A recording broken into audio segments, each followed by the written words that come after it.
Oh, it's been I don't know how you guys feel about it, but it's been a long time for me. If you think all the way back to last September when we started this, or restarted the class, there were 2 weeks in there where I had COVID. Then we went on a trip. It's just been a lot of stuff going on, and it seems like life just gets busier and busier. But I'm not here to complain about all those things. It just seems like a long time ago that we started this. So I'm kind of needing, frankly, to have a little bit of a break for a while. It is a lot of work to type all these notes and put all this stuff together, especially trying to do it at the level of depth and such that we're trying to cover here. But I think this is important, and I think that some of the work that we're doing here is starting to get some attention from folks outside of the church. It's being discussed a little bit more widely in social media and people sharing the videos and them being discussed. And I know you guys know where I'm coming from because a lot of you have been here from the beginning. Some of you, well, only 2 of you really, maybe 3 of you have been here from the beginning.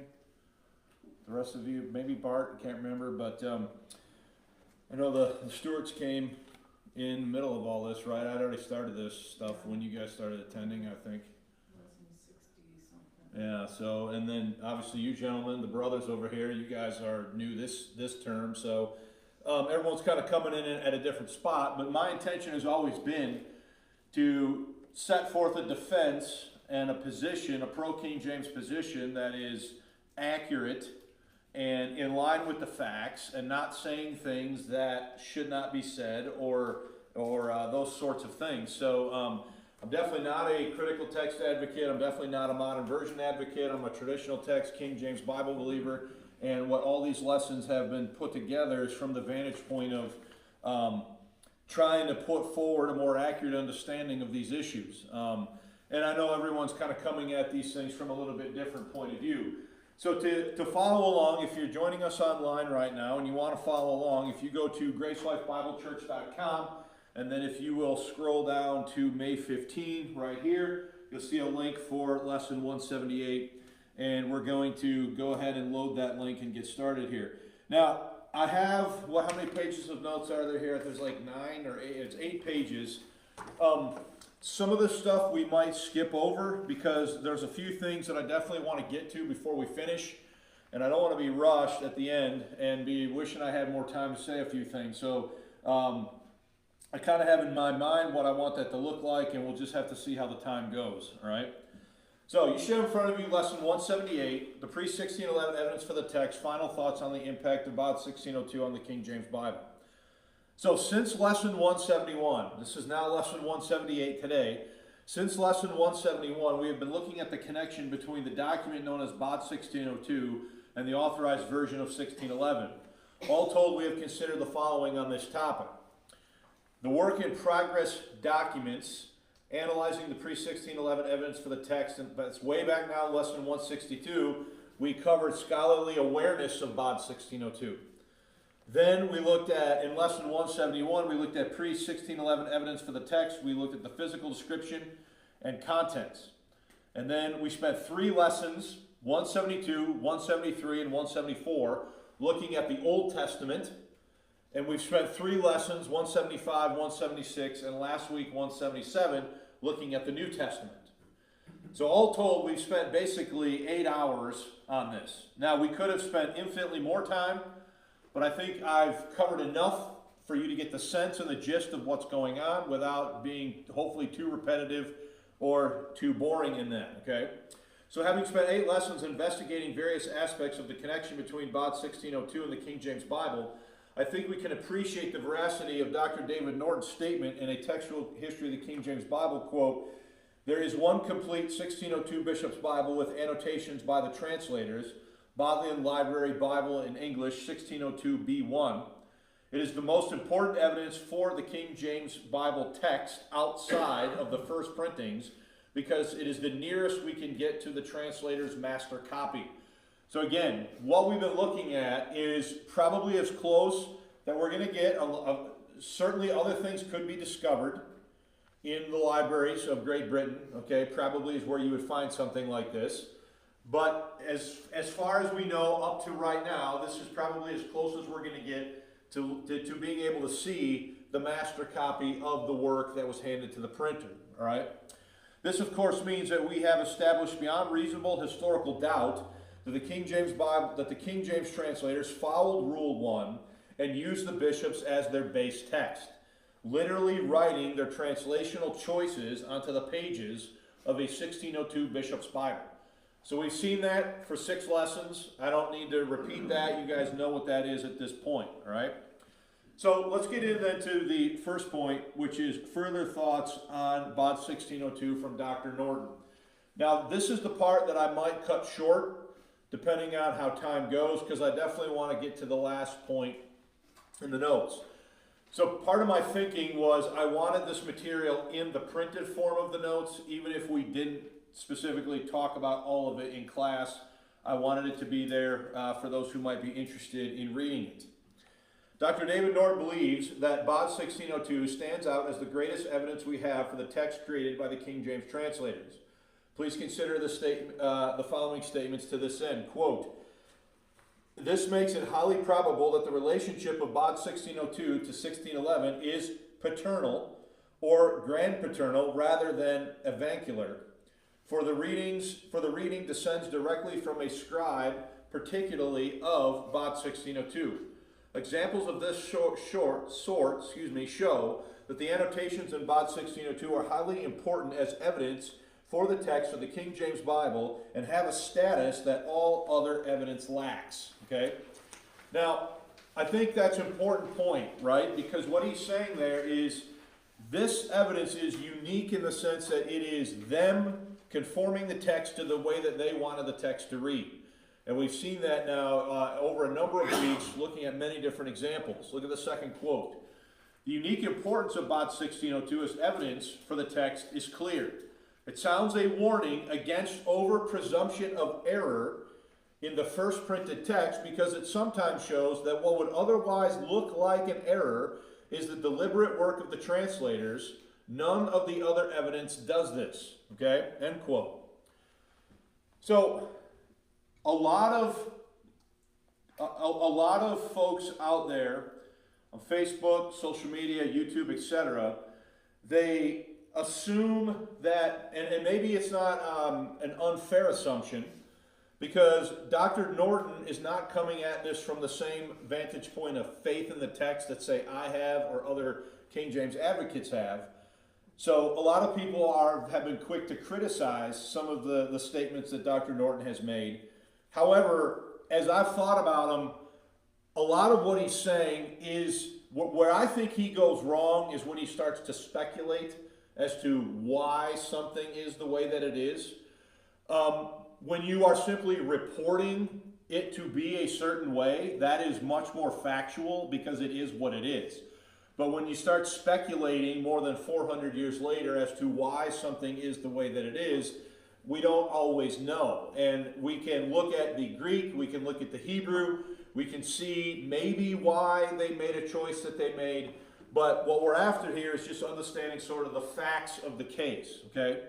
So Dr. Norton provides 2 Chronicles 32:5 as an example of this phenomenon. Now what I'm going to do is I'm going to go ahead and call this up on the King James Bible 1611 webpage.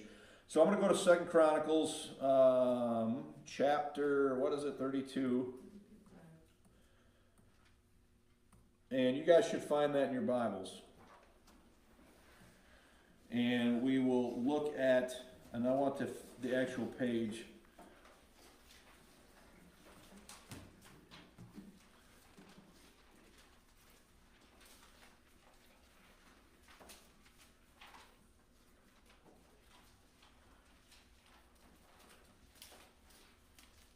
Okay, so this particular verse spans 2 pages. So it starts, verse 5 starts up here, and then it ends down here on the next page. All right, I think everybody should probably be able to see that for the most part. Okay. So, and then in the notes, I have this in parallel columns. So I'm also going to get that set so we can also make reference to that. Right. So let's look at, first of all, the 1602 bishops. So the 1602 bishops has a phrase here at the beginning, and Hezekiah went to Lusty, okay, and that is stricken, ultimately stricken in the King James Bible. It's just totally taken out, and it is revised, and he strengthened himself, okay. And so the 1602 bishops and built the wall where it was broken and made the towers, and another wall without, and notice, repaired Milo in the city of David, and made many darts and shields. Okay, everybody see that? Look at the next, in the 1611, it says, and he also strengthened himself and built all the wall that was broken and raised it up to the towers, so there's some revision there, and another wall without, and notice, prepared Milo. So the difference is repaired Milo versus what? Prepared Milo, okay? And then there's a revision here in abundance is added to the end of the verse in the 1611. And then everybody look in your Bible, your standard King James Bible 1769 edition. Notice it is switched back to what? Repaired Milo, where the 1611 had what? Prepared Milo, okay? Now, it would be very easy to say that this is a printer error. That the printer just made a mistake and spelled it prepared instead of what?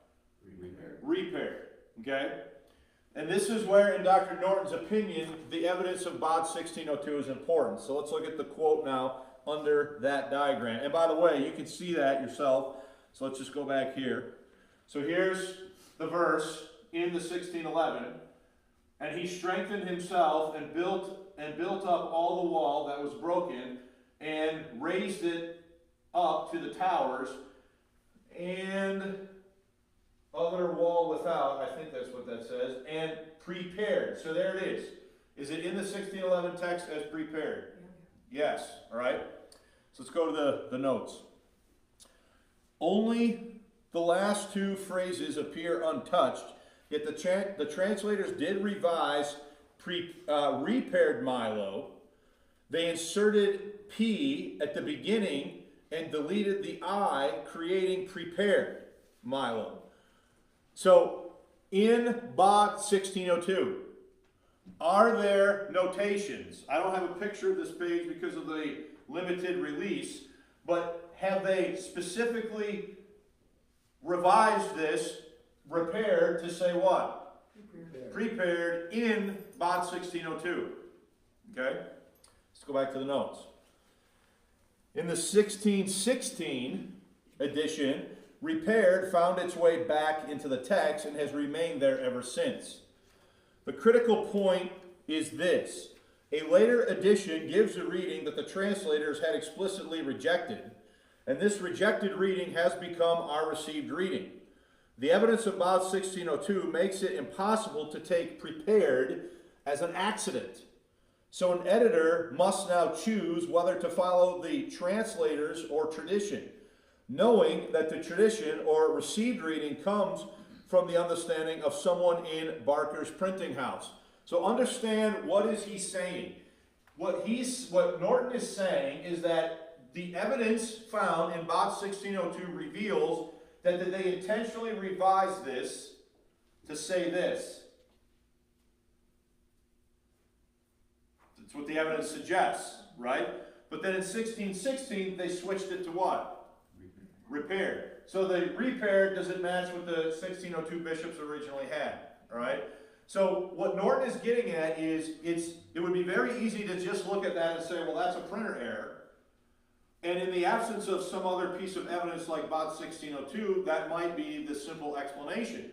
But when you look at the marginal notes and so forth in Bod 1602, you realize that they intentionally revised repaired to say what? Prepared, and then somebody later put it back to repaired. And this is now the received reading. This is what you have in your Bible, right? It says repaired Milo, not what? Prepared Milo. All right. Again, an explanation can be hazarded as to the reasons for this change for its reversal. He gives Hebrew characters, is now usually translated and strengthened Milo. That's what the Revised Version has. The difference in sense from repaired is that strengthened does not imply previous damage. Prepared similarly omits the suggestion of damage, and this sense of the meaning presumably prompted the translators. They avoided repeating strengthened from earlier in the verse, either because this was a way of marking, that there was that there the Hebrew uses a different word or different form, of the same verb, or simply for variation in the words used in their preface, not tying themselves to an identity of words, but using another word no less fit as commodiously. One might well argue that prepared is indeed less fit, that it is vague, unsatisfactory word to have used here, and then be puzzled as to why it is used at all, since nowhere else is the Hebrew translated as prepared. Certainly somebody involved in the printing of the 1616 edition failed to discern the translator's motive and meaning, so restored the bishop's Bible's word. So in other words, when you're reading this word, repaired Milo, it seems to suggest that the word choice that the translators intended was what? Prepared. Prepared, not what? Repaired. Okay?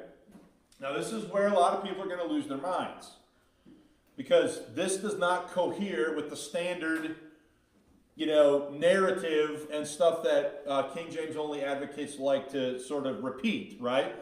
So, but when you look at Bod 1602, the verse is revised right at that spot. And it's revised to the way it read in the 1611, and then somebody in the print shop set it back to where? So we don't know why. They did not leave an explanation. We can't say for sure why they made this choice, and Norton is even admitting this in his first line there of the second paragraph, and he says, again, an explanation can be hazarded. So in other words, is he guarding himself against that being the definitive explanation of what's going on, because are there other factors here that we just don't know? Okay. Norton provides a second example in 2 Chronicles 6:27. So let me go find that quick. 2 Chronicles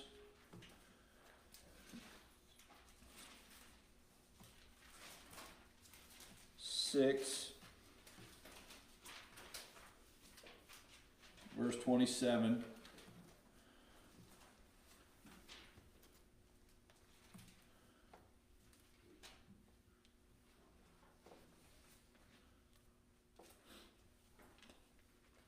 All right, so we're talking about this verse right here, verse 27. Let's go to the notes.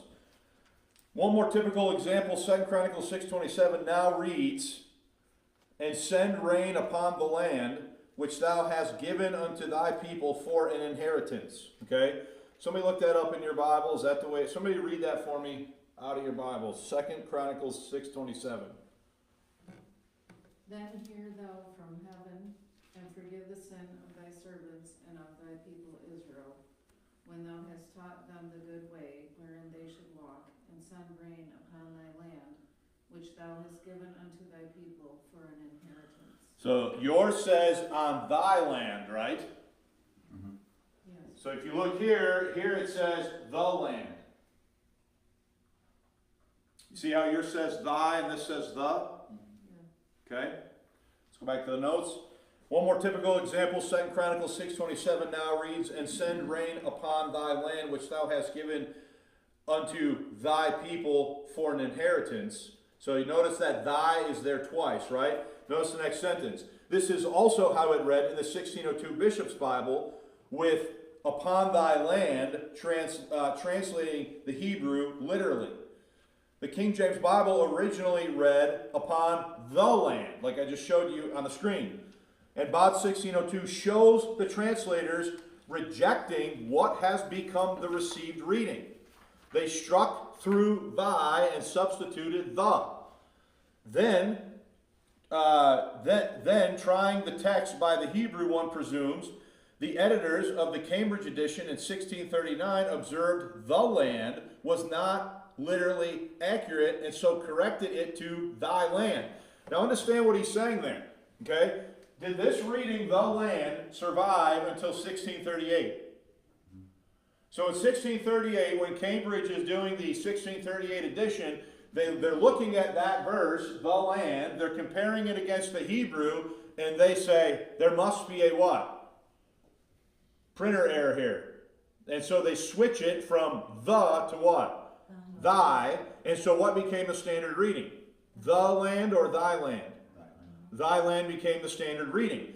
The problem with that is, Bod 1602 suggests that they struck thy and wanted to substitute what? The. That the choice, their choice was the.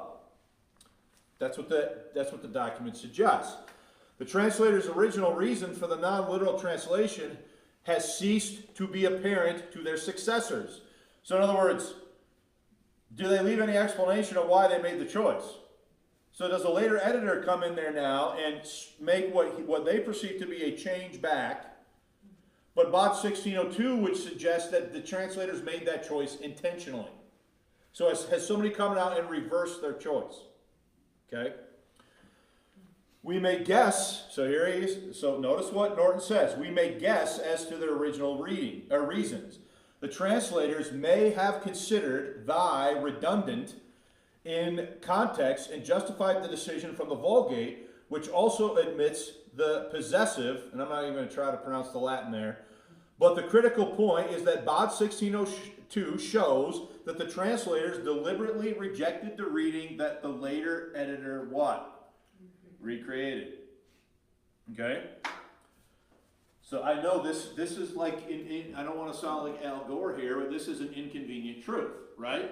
You can say whatever you want, but when you, so only one of you got that joke, so we'll just move on. But anyway, you can be mad about it if you want to. And I know some who are going to be mad about it because it doesn't fit the narrative, or you can just acknowledge that it is what it is and move on. I mean, the reality is that when you're reading a 1769 King James Bible, are you in some places reading editorial choices that were not necessarily the editorial choices of the translators? It's an inconvenient fact, but it seems like it is a fact nonetheless. Bart? Was there any evidence in the 1602 that they meant to change it? Or was it possibly or do we know it was a printer error or what? Well, no. What he's saying is they have crossed out they did cross thy in Bod 1602. They have noted in that spot that they wanted it to say the, not thy. Okay. And then somebody else later on, no doubt probably looking at the Hebrew, and maybe even the bishops, 1602 bishops, could be, decided to switch it from the to what? Back to thy. Okay? Norton goes on to note 24 more similar instances on two tables on pages 41 and 42, along with the following explanation quote. There are at least 24 instances of this sort where later editions have restored a bishop's Bible reading that the translators rejected, and a further 11 that involve the spelling of names. Prepared Milo is the only one where the translator's understanding of the text is lost. All the others are either neutral as far as the reading of the original is concerned, or involve some degree of apparent deviation from the literal translation. I list them here arranged by the date of restoration. In each case, the 1602 and modern King James Bible readings represent the original literally, okay? So if you're looking at this table here, what this is are another 24 examples of the phenomenon that we've looked at here twice, okay? I'm not going to go through all of them. So in this column, you have the scriptural reference. In this column, you have the note that the 1602 Bishop's Bible and modern King James, the one you have on the table in front of you, read the same. The note in this column that the 1611 read differently, and then here's the date that the bishop's reading was restored, okay? So we've looked at 2 Corinthians chapter 3, verse 25, chapter 32, verse 5, and we've seen that the 1602 had repaired Milo, the modern King James has repaired Milo, the 1611 had what? prepared Milo. The change was made in 1616. So if you look at the rest of these, okay? Some of these, I mean, look, 2 years. 2 year. Malachi 4:2. Now, let me just say something, okay? Somebody's going to come along and they're going to say, see, the King James is no different than a modern version. The King James has been revised. And in a sense, are they not wrong? But in a greater sense, are they way off the mark? These kinds of things that we see in this list are nowhere near the type of revision that have been made in the critical text and modern versions where they take whole verses out.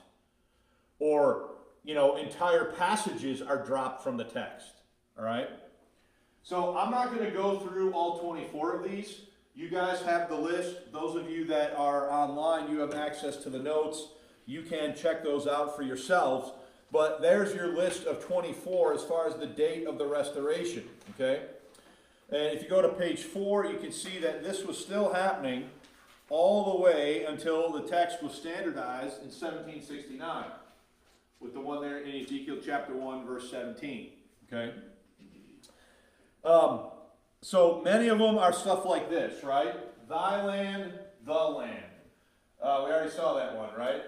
And that happened in 1638. So remember, these are in order of the year the change was made. His place, the place. The children of thy people, thy people. The songs of the temple, the songs of the temples.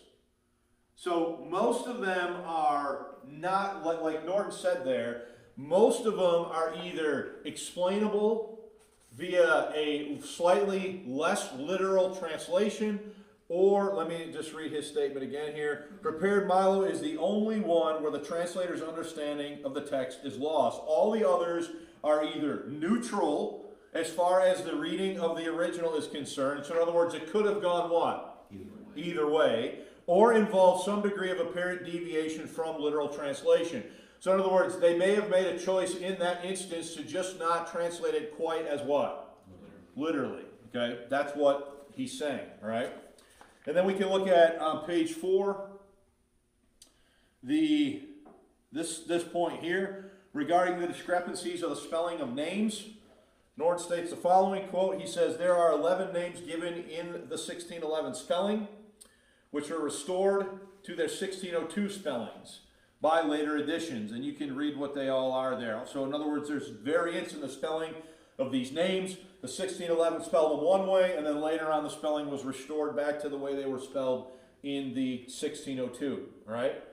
So you can see there the rest of page 4, 5, there's just more examples of similar phenomenon. I don't think we need to read all of that. I would commend you to read the bottom of 4, all of 5, and the top of 6 yourself for more information and more examples. But I want you to go now, in the last half hour, go to page 6.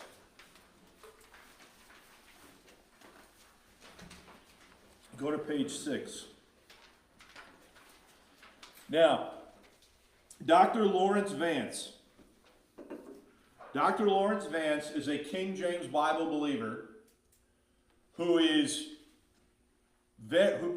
I'm very much in line with as far as his approach. I have cited Vance. I have used Vance extensively. Vance is one of the few of those out there right now advocating for the exclusive use of the King James who has taken any time to study these primary work in progress documents. All right? And I might add that he's probably studied them more thoroughly, hands-on, than I have, because I believe he has gone to England and actually sat with the documents themselves, okay, to some degree. But Vance is a person's work that King James advocates cannot afford to ignore, all right? So let's look at this point. Dr. Lawrence Vance also addressed the topic of Bod 1602's impact on the King James Bible in his 2015 publication, The Making of the King James Bible New Testament. Let me stop there. When this book came out, I read it and loved it, and told some other people, I'm not going to say who because I don't want to embarrass them, read it and thought it was exceedingly boring. And why did he write this boring book? Because they missed the point of what the book was doing, okay? And I would say that if you're looking for an exciting thrill ride, you should not read this book. But if you're looking for the findings of a measured, detailed person doing history, the book it's totally, absolutely necessary reading. Regarding the indisputable connection between the 1602 Bishop's Bible and the AV of 1611, Dr. Vance states the following, quote, "There are two ways we know that the 1602 Bishop's Bible was the basis for the authorized, or basis of the authorized version.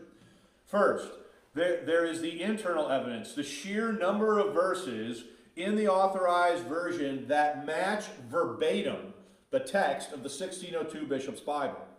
This will be seen in the collation of the New Testament of the 1602 Bishop's Bible and the 1611 authorized version in the next section of this book." So let me just say that he went through every verse of the entire New Testament and compared them and noted all the similarities and all the differences and changes between the 1602 Bishop's New Testament and the 1611 King James New Testament. Every verse, every line he went through and noted if there were any revisions, any changes. So you can just imagine how long that took, all right? Second, the external evidence, a 1602 Bishop's Bible used by the King James translators, currently cataloged in the Bodleian Library as Bible in English 1602 B1. The Bodleian Bishop's Bible, as it is called, is a 1602 Bishop's Bible with annotation of the King James translators. I need to check if that should be annotations, plural, of the King James translators that indicate change made to the Bishop's Bible. It is the only known survivor of the, quote, 40 large church Bibles that were supplied by Robert Barker to the King James translators. Together with a manuscript 98, the Lambeth Palace Library that records the translator's work on the New Testament epistles, it shows the translators at work as they transformed the Bishop's Bible 1602 into the authorized version of 1611.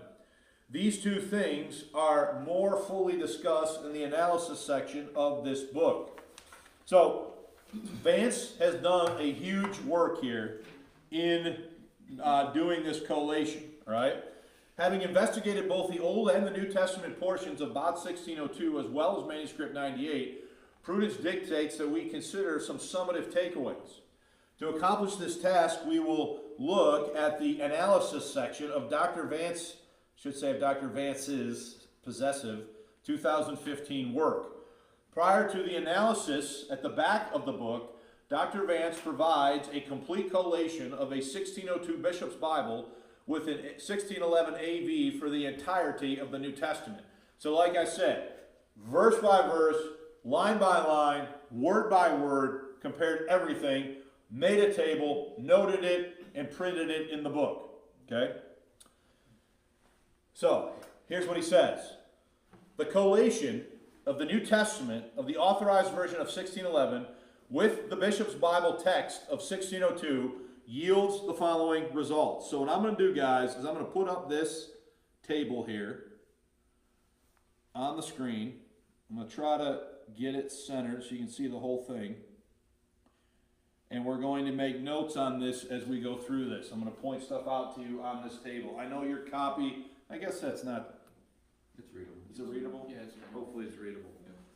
Okay, so, now listen, of the 7,957 verses in the New Testament, the authorized version reads exactly with the bishops in 2,102 of them.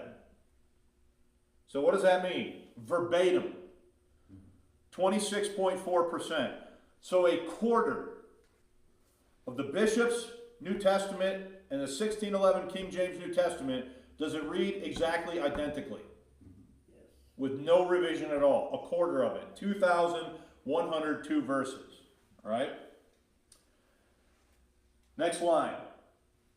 Thus, it read different in 5,855 of them or 73.6%. So we should probably write this stuff down here, okay? So how many total verses are there? Somebody tell me the number. 7957 7957, that's the total what? verses. Total verses, all right? How many read identical? 26%. 2,102, 26.4% is identical match. Okay? That leaves us with what? 855. 855 that are different. 73.6%. So these are identical. These have been what? Revised. Okay? So we have the total number of verses in the New Testament. So more than a quarter is exactly identical. It would be like taking this page to the Xerox machine in the office, putting it down, hitting copy, and the verse is exactly what? It's the same. Okay? So, of these verses that differ. So now we're going to make an indent here, okay? Of these verses that differ, 2,225, 38% have how many changes? One simple change. One simple change. So, look, you got 26% that's identical. Then you have another 38% that has how many changes? One. Okay. Next line. Have only one simple change. 1,602, or 27.4%, of how many changes? Two. 919, what percent? 15.7% have what, 3? Yes. All right, you can see what's happening to the numbers, right? Then we have 423 versus, what percent? 7.2 have how much percent, or how many changes? 4. Why don't you guys just go ahead and read this to me so I can, what's the next? 191 verses, what percent? 3.3% have how many changes? 5. Then what? 85? 85, 1.5% have 6, right? And then we got 65, 1.1%, 7 or more. It says one or more.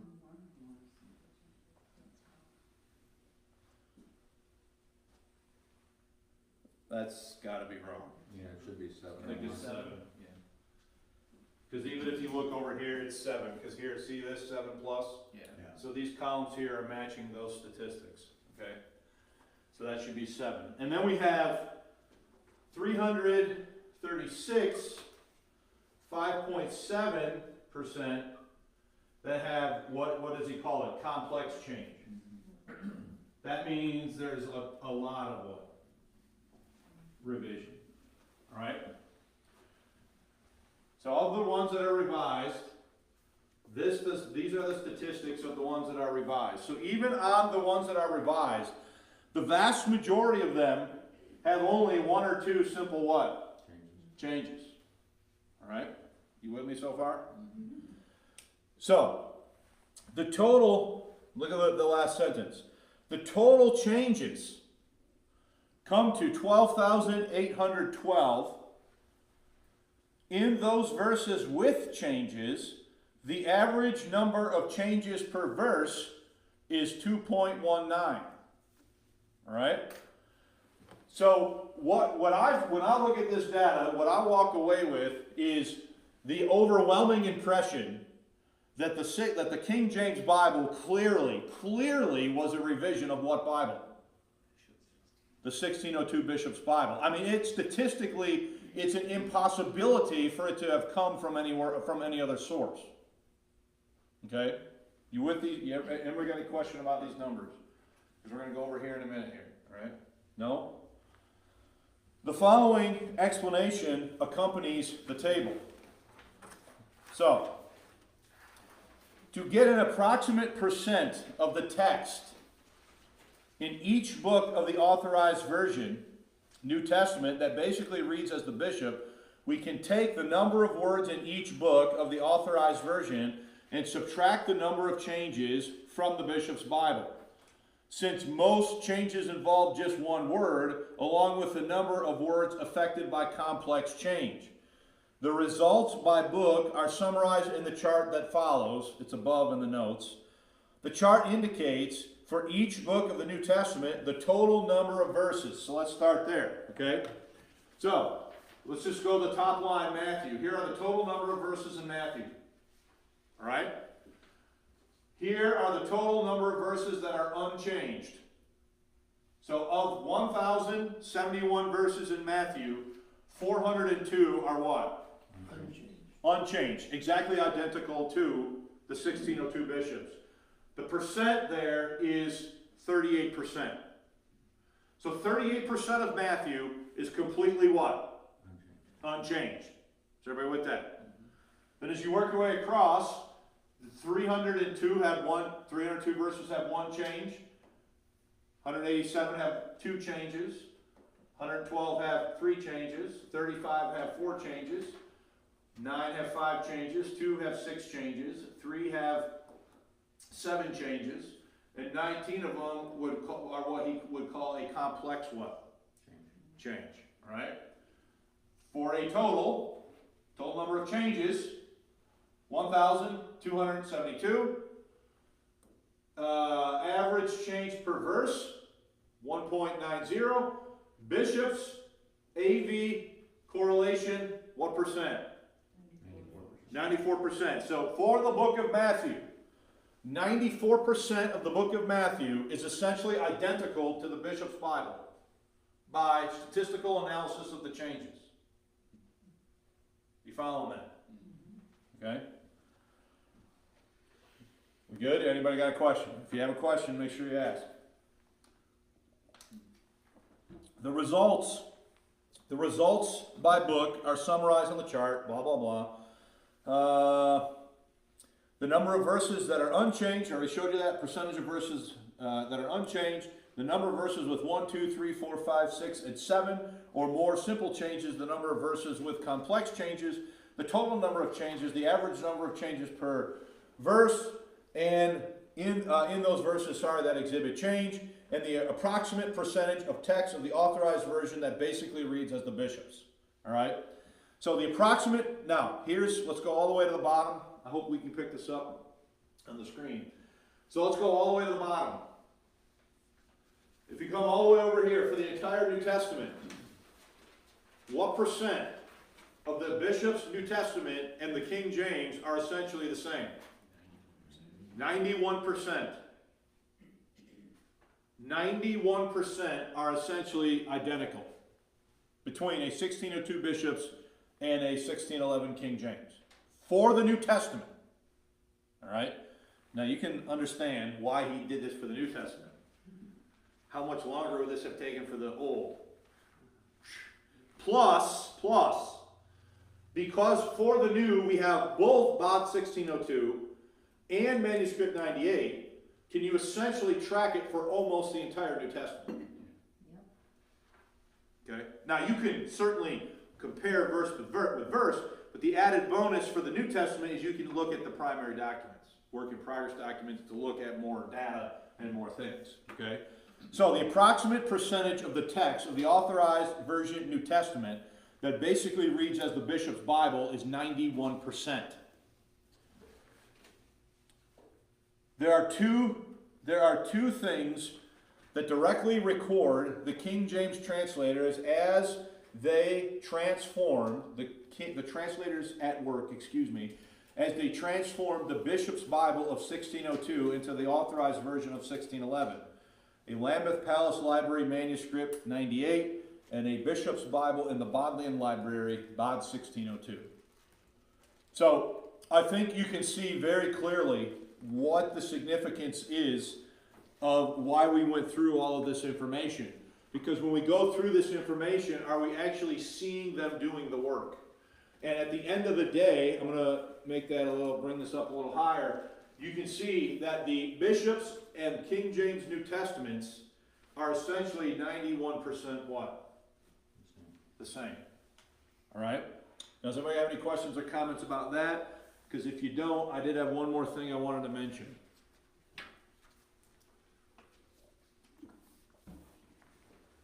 Mike, did you have something you wanted to? The thing that's missing is the discussion, the final discussion. If we had a record of the final discussion, then, you know, there wouldn't be any speculation as to why it's prepared and not repaired. Exactly, I agree with that. So I'll reiterate a point I said a few weeks ago. What these documents allow us to do is to see what they did. We don't always know why they did what they did. You see what I'm saying? And Mike is right. That is the piece that is still missing. However, we're cutting it short, but I think when we go to, we're still going to talk about Boyce's notes specifically. There's at least some notation of the back and forth discussion that the men were having as they went through the final review at the general meeting. Okay? But you're right. What these show us is what they did. They do not always tell us why they did what they did. Sometimes you can figure it out by comparing it with the Greek or the Hebrew. Sometimes it's even doing that, as Norton has mentioned, is not abundantly clear. And in the absence of them telling us why, is there going to be a certain amount of speculation that is unavoidable in this conversation, all right? But I would also add, you cannot say what I sort of grew up hearing being said in the pro-King James space, if you will, that, you know, there's really no difference between. Substantively, I don't think any of these things really make too big of a deal. But the fact is that we're reading, when we read our standard 1769 text, we are not necessarily reading only the editorial choices of the translators themselves, because some people have impacted the text after that. Now, I don't perceive many of those, if any, to be necessarily substantive problems, but I don't want to say things that aren't true either. Does that make sense? Yeah. Okay? Now, I want to say one more thing about this 91% here before we go.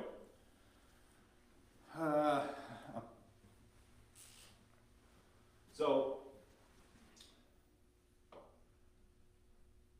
the AV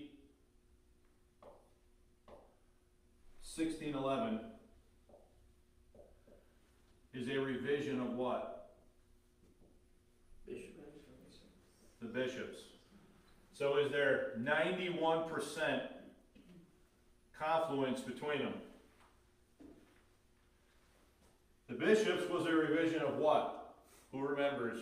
You get a cookie if you can tell me. Geneva. No. No? No. No cookie. No cookie for you, Mike. The Great Bible.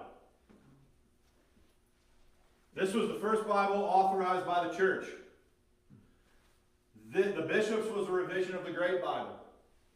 The Great Bible was a revision of the Matthew's Bible.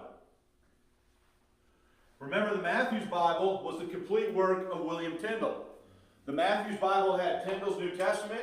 It had Tyndale's Pentateuch. It had Joshua through 2 Chronicles, and it had the book of Jonah in it, right? So Matthew's is the complete work of who? Tyndale. So when people talk about how the King James is 80 to 90% the work of Tyndale, it's because of the line of where it came from. Matthew's is in my mind, Matthew's may be arguably the most important one in all of these, because it's the first one to be licensed by the king, and it's the complete work of who? Tyndale. We talked about this way back now. So the Coverdale, the Great Bible, is a revision of the Matthew's Bible. The Bishop's Bible is a revision of the Great Bible. And the King James is a revision of what? The Bishop's Bible. So the reason why there is such a strong Tyndalian line going all the way through there is because of where all these Bibles came from. All right? You following that? So, I know I did a really terrible job of drawing that there, but you probably, hopefully you understand what I'm saying. All right? So, at that point, over the summer, what I'm going to be doing is attempting to try to read ahead. And you're like, well, what else can you say? Well, we haven't even looked at the 1611 printing yet. We have not talked about its reception, how it was received once it was printed. We got to talk about some of its history and some of those things. And we haven't said anything about when it came to America, what happened with that. So there's a lot of things to talk about. And then I also want to talk about, if we can do it before the rapture, I also want to talk about how all this stuff began to be undermined by those who were coming along with a different theory and a different mindset and a different belief of what we've seen developing here now for the first 100 years of the Bible being translated into English. Because remember, when Tyndale started this, was it illegal? Was he burnt at the stake as a heretic for translating the Bible into English by the king? Now do we have a king authorizing a Bible, sanctioning a Bible, setting up the process, giving him with his archbishop, giving rules that would govern the process. All right, so things have changed in that 100-year time span that took us 2 years to study.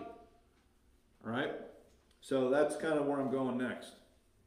So if you're bored, I mean, you can always bow out, I suppose. But I'm going to keep going, and I think all the stuff needs to be talked about. So, all right, are there any questions? So we'll have class next week. It's not going to be on this topic. It'll be on something else. If you have a topic that you'd like to throw on the table, let me know. In June, the first Sunday in June, Bud Chrysler is going to begin teaching.